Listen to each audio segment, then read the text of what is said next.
Wait, what do you mean it happened 2 weeks ago? I asked Uncle Benjamin, my heart suddenly racing as his words echoed in my mind. He looked at me with genuine confusion, his weathered face creasing into a frown. Natalie, sweetheart, Gabriella's wedding was beautiful. The ceremony at St. Andrew's was lovely, and the reception afterward was quite the celebration. I thought you were just running late when I didn't see you there. The coffee mug slipped from my hands, shattering against the kitchen floor of my Denver home. Coffee splattered across the white tiles like drops of my shattered trust. I stood frozen, staring at the mess, while Uncle Benjamin's words replayed in my mind. My sister Gabriella had gotten married 2 weeks ago, and I hadn't even known about it. But she told me the wedding was next week, I whispered, my voice barely audible. She called me 3 days ago to confirm I was coming. She even asked if I could bring my famous chocolate cake. Uncle Benjamin's expression shifted from confusion to concern. Oh dear, Natalie. I think there's been some kind of misunderstanding. The wedding definitely happened. Your parents were there.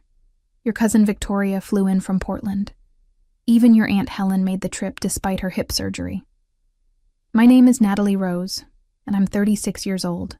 I work as a freelance event planner in Denver, Colorado, and I've built a successful business organizing weddings, corporate retreats, and special celebrations. For the past 15 years, I've prided myself on never missing an important family event. I'm the one who remembers birthdays, sends graduation cards, and shows up with homemade dishes for every gathering. Being excluded from my own sister's wedding felt like a knife twisting in my chest. Did anyone mention why I wasn't there? I asked, already dreading the answer. Uncle Benjamin looked uncomfortable, shifting his weight from one foot to the other. Well, your sister said you were too busy with work to attend. She seemed quite upset about it, actually. Said something about how you'd become distant lately and couldn't make time for family anymore. The lie hit me like a physical blow. I had rearranged my entire schedule for what I thought was her upcoming wedding. I had turned down 3 lucrative clients and canceled a weekend trip to Aspen just to be available. The chocolate cake I'd planned to make was already written on my shopping list, ingredients carefully noted in my phone. I had even bought a new dress, a beautiful navy blue number that still hung in my closet with the tags attached. That's not true, I said firmly, my shock beginning to transform into something sharper. That's not true at all. Uncle Benjamin must have seen something dangerous flicker in my eyes because he quickly reached for my hands. Natalie, I'm sure there's an explanation. Maybe there was some confusion with the dates or the invitations got mixed up in the mail. But I knew better. Gabriella and I had been talking about this wedding for 8 months. We had discussed every detail, from the flowers to the music to the seating arrangements. She had asked for my professional advice on vendors, and I had spent hours researching photographers and caterers for her. This wasn't a mix-up or miscommunication. This was deliberate. My sister Gabriella is 2 years younger than me, but she's always been the golden child in our family. Where I'm practical and hardworking, she's charming and spontaneous. Where I build my success through careful planning and dedication, she seems to float through life having opportunities fall into her lap. Our parents have always adored her carefree spirit, often overlooking her tendency to be thoughtless or cruel when it suited her purposes. Growing up, I was the responsible older sister who helped with homework, drove her to soccer practice, and covered for her when she broke curfew. I watched her get away with behavior that would have landed me in serious trouble. When she dropped out of college to pursue modeling, our parents called it brave and artistic. When I chose a stable career in event planning, they worried I was being too cautious and missing out on life's adventures. Over the years, I had noticed a pattern in Gabriella's behavior. She would call me when she needed something, advice, money, connections, or simply someone to listen to her problems. But when it came time for my achievements or milestones, she was mysteriously busy or distracted. When I bought my first house, she showed up to the housewarming party an hour late and spent most of the evening talking about her latest boyfriend. When I won a prestigious industry award last year, she congratulated me with a text message that felt more obligatory than genuine. Uncle Benjamin, I said slowly, what exactly did my family say about my absence? I need to know the truth.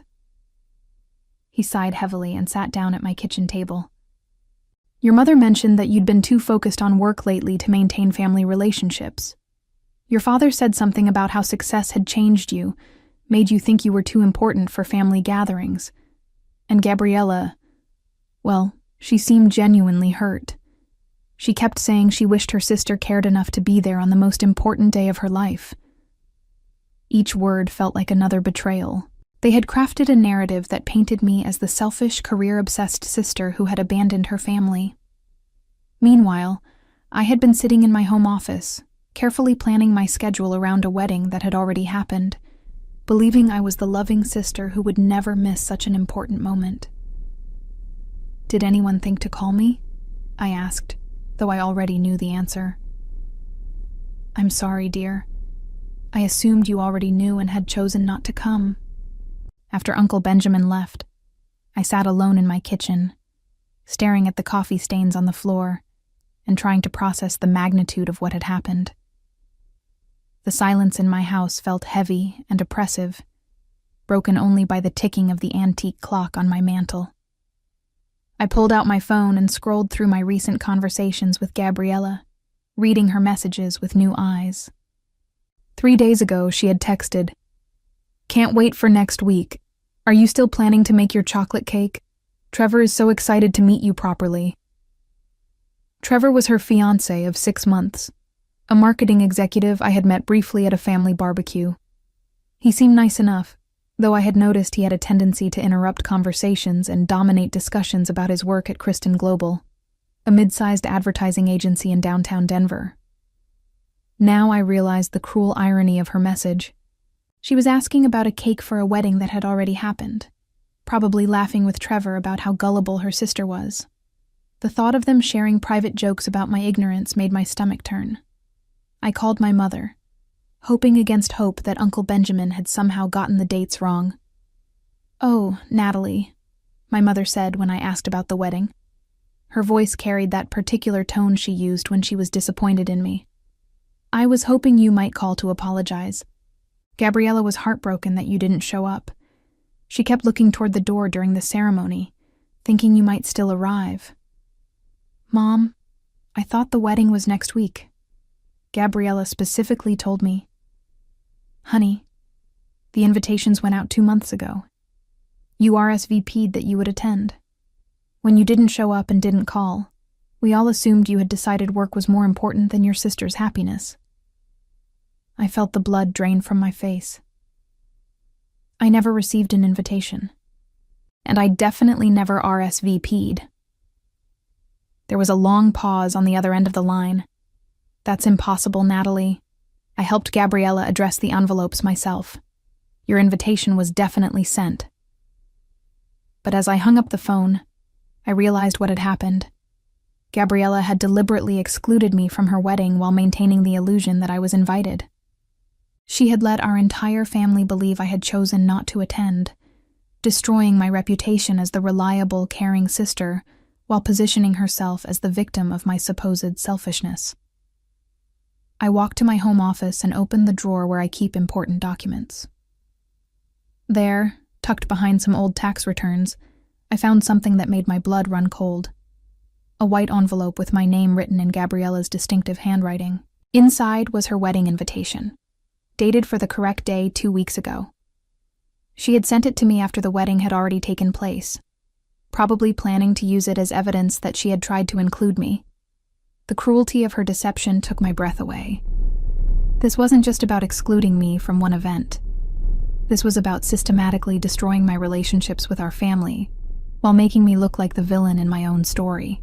For 3 days after discovering the truth about Gabriella's wedding, I barely left my house. I called in sick to work and spent my time trying to understand how my own sister could orchestrate such an elaborate betrayal. The worst part wasn't just being excluded from the wedding. It was realizing that my entire family now viewed me as selfish and unreliable based on Gabriella's lies. I started making phone calls to other family members, trying to gauge how much damage had been done to my reputation. The conversations were painful but revealing. Cousin Victoria from Portland told me she had specifically asked about my absence at the reception, and Gabriella had tearfully explained that I had become too successful to care about family anymore. Aunt Helen, despite her recent hip surgery, had made the effort to attend, because she thought it was important to support Gabriella during my abandonment. Each conversation confirmed that Gabriella had carefully constructed a narrative that painted her as the wronged party and me as the cold, career-obsessed sister who had outgrown her family. The sophistication of her manipulation was breathtaking. She hadn't just excluded me. She had used my exclusion as an opportunity to strengthen her position as the family's beloved daughter while casting me as the outsider. On Thursday evening, my phone rang. Gabriella's name appeared on the screen, and for a moment, I considered not answering. But curiosity got the better of me. I wanted to hear how she would handle this conversation, knowing what I now knew.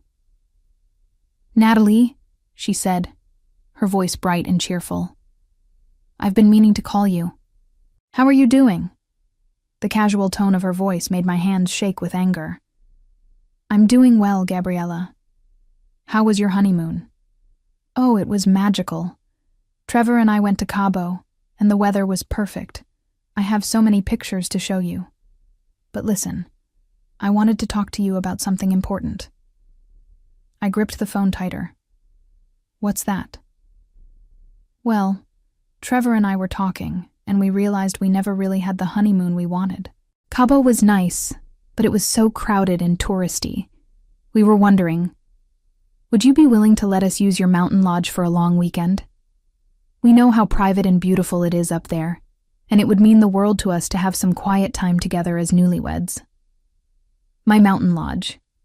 The property I had worked for 5 years to purchase, a beautiful cabin nestled in the Rocky Mountains about 2 hours outside Denver.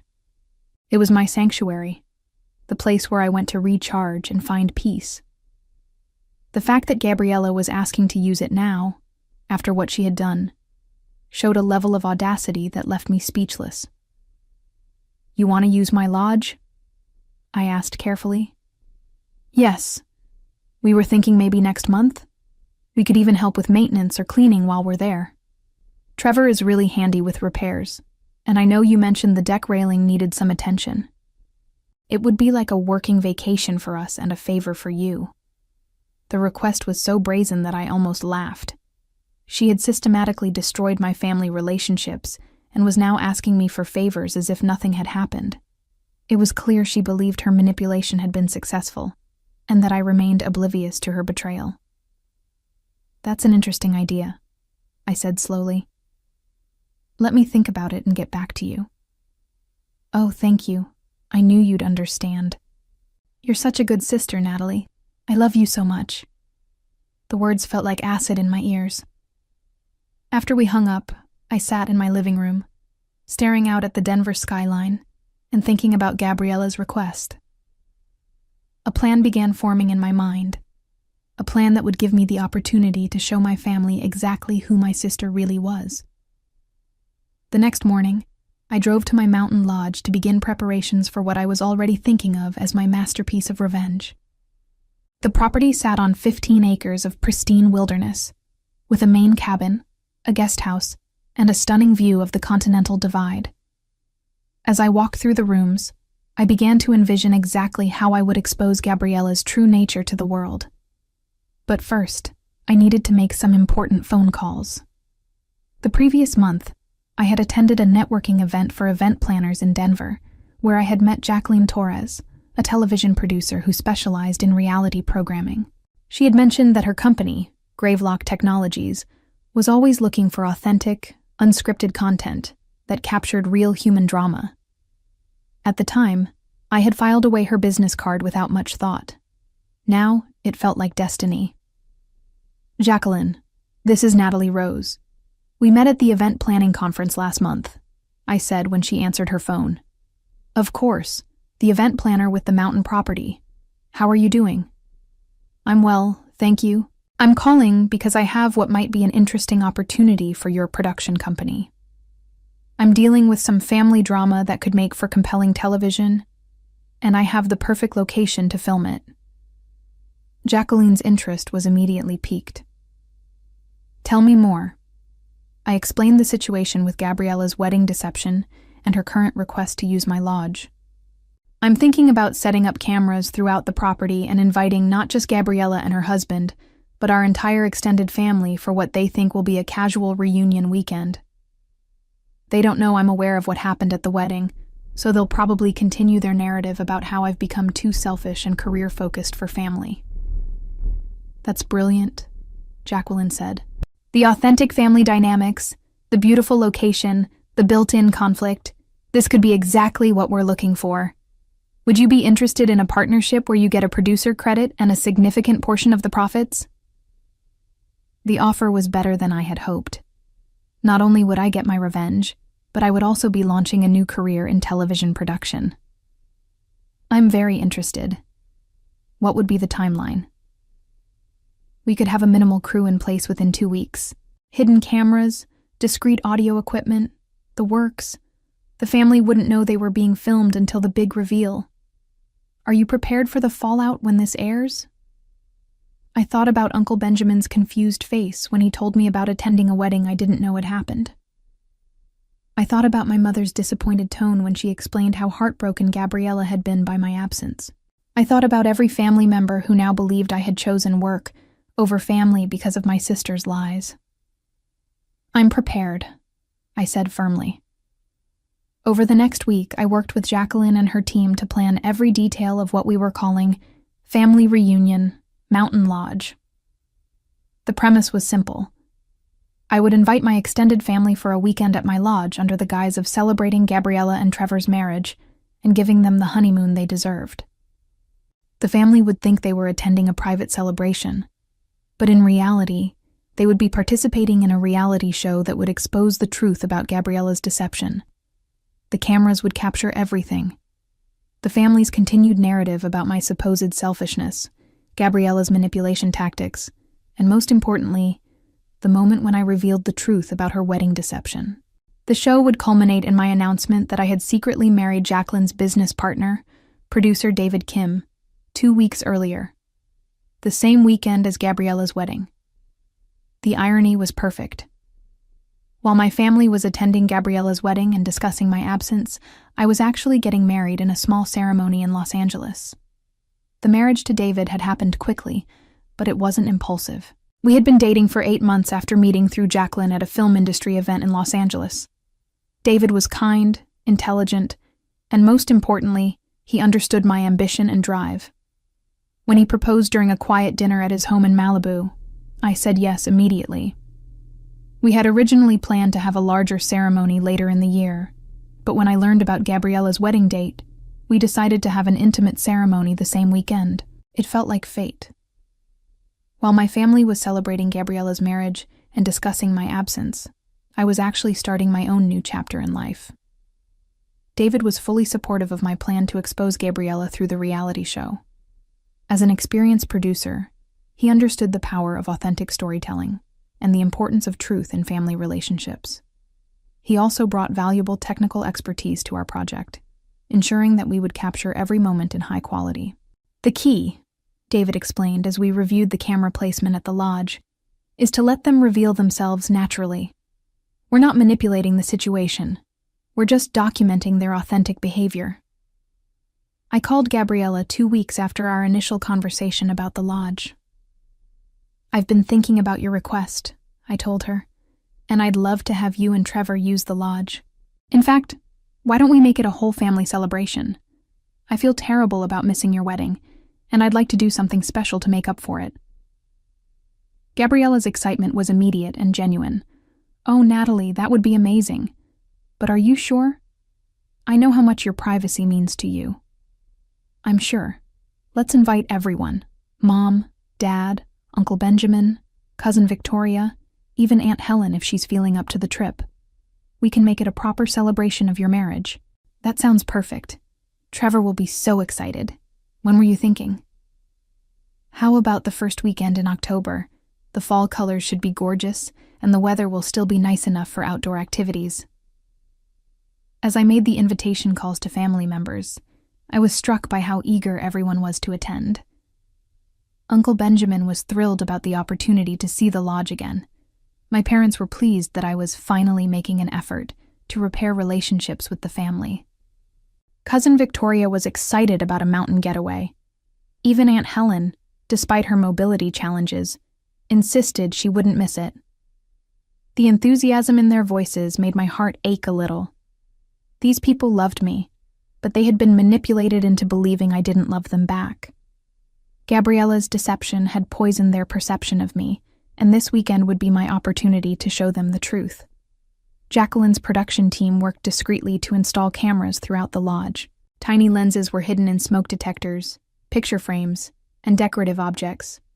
Audio equipment was concealed in furniture and light fixtures. The guest house was converted into a production control room, where the crew could monitor all the feeds without being detected. "We'll have complete coverage of every room except the bathrooms," Jacqueline explained during our final planning meeting. "The family will never know they're being filmed until you're ready for the big reveal." The plan was elegant in its simplicity. I would let the weekend unfold naturally, allowing Gabriella and the family to continue their narrative about my selfishness and career obsession. Then, during what they thought was a toast to Gabriella and Trevor's marriage, I would reveal the truth about her deception and announce my own marriage to David. Everything was ready. The stage was set for the most important performance of my life. The first weekend of October arrived with perfect autumn weather. The aspen trees surrounding my lodge had turned brilliant gold, and the morning air was crisp and clean. I stood on the deck, watching as cars began pulling up the gravel driveway, and felt a mixture of anticipation and nervousness about what was to come. Gabriella and Trevor arrived first, their faces glowing with excitement as they stepped out of their car. Gabriella ran up the steps to hug me, and for a moment, I was struck by how genuinely happy she seemed. It made what was about to happen even more complex emotionally. "Natalie, this is incredible.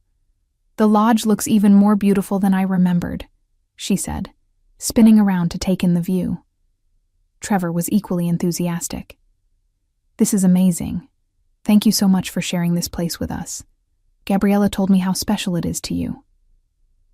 Over the next hour, the rest of the family arrived. My parents hugged me warmly, though I detected a slight reserve in their manner, a reminder that they still believed I had missed Gabriella's wedding out of selfishness. Uncle Benjamin was his usual jovial self, immediately settling into a chair on the deck with a beer. Cousin Victoria brought her camera and started taking pictures of everything. Even Aunt Helen, moving carefully with her walker, seemed delighted to be there. As we gathered for drinks on the deck, I watched my family interact with new eyes. I noticed how quickly the conversation turned to Gabriella's wedding, and how beautiful it had been. I observed the glances they exchanged when Trevor mentioned how sorry he was that I had missed it. I saw how Gabriella positioned herself as the gracious sister who held no grudges, despite being hurt by my absence. "I just want everyone to be together," Gabriella said at one point, reaching over to squeeze my hand. "Family is the most important thing in the world to me. I don't care about missed events or misunderstandings. I just want my sister back." The performance was masterful, and I could see how effectively it reinforced their existing beliefs about our relationship dynamic. That evening, as we gathered in the main room for dinner, I suggested we share a toast to celebrate Gabriella and Trevor's marriage. Everyone eagerly raised their glasses, and I could see the genuine love and joy on their faces as they looked at the happy couple. "Before we toast," I said, standing at the head of the dining table, "I have something important to share with all of you." I pulled out my phone and opened the camera app, then connected it to the large television screen on the wall. The family looked curious but unsuspecting as I scrolled through my photos. 2 weeks ago, on the same day as Gabriella's wedding, something wonderful happened in my life too, I said. The room fell completely silent as wedding photos appeared on the screen. Images of David and me exchanging vows in a beautiful ceremony overlooking the Pacific Ocean. "I got married," I announced simply. The gasps and exclamations of surprise filled the room, but I wasn't finished. "And since we're all being so honest about family events and invitations, I thought you might be interested to know that this weekend is actually being filmed for a reality television show." As if on cue, Jacqueline stepped out from the kitchen where she had been monitoring the production, followed by David and several crew members with professional cameras. "Everyone, I'd like you to meet my husband, David Kim, and my business partner, Jacqueline Torres. For the past 2 days, your authentic family dynamics have been captured on camera for a show that will explore the complexities of family relationships and the consequences of deception." Gabriella's face went white as the full implications of what was happening began to sink in. The carefully constructed narrative she had built around my absence from her wedding was about to crumble on national television. The aftermath of the reality show's broadcast was swift and devastating for Gabriella and Trevor. The footage clearly showed their manipulation and lies, as well as the family's willingness to believe the worst about me without question. Gabriella's reputation in Denver's social circles was destroyed when the show revealed her calculating nature and deliberate cruelty. Trevor lost his position at Kristen Global when his employer saw how he had participated in the deception, damaging his professional prospects significantly. Their marriage, built on a foundation of shared dishonesty, began to crumble under the pressure of public scrutiny and mutual blame for the disaster. As I stood on the deck of my mountain lodge 6 months later, watching David set up his camera equipment for our next production project, I reflected on the journey that had brought me here. The pain of Gabriella's betrayal had transformed into something powerful and purposeful: a successful television production company, and a marriage built on honesty and mutual respect. Sometimes the most devastating betrayals become the catalysts for the most beautiful transformations, and I had learned that the best revenge is simply living well while refusing to let others rewrite your story.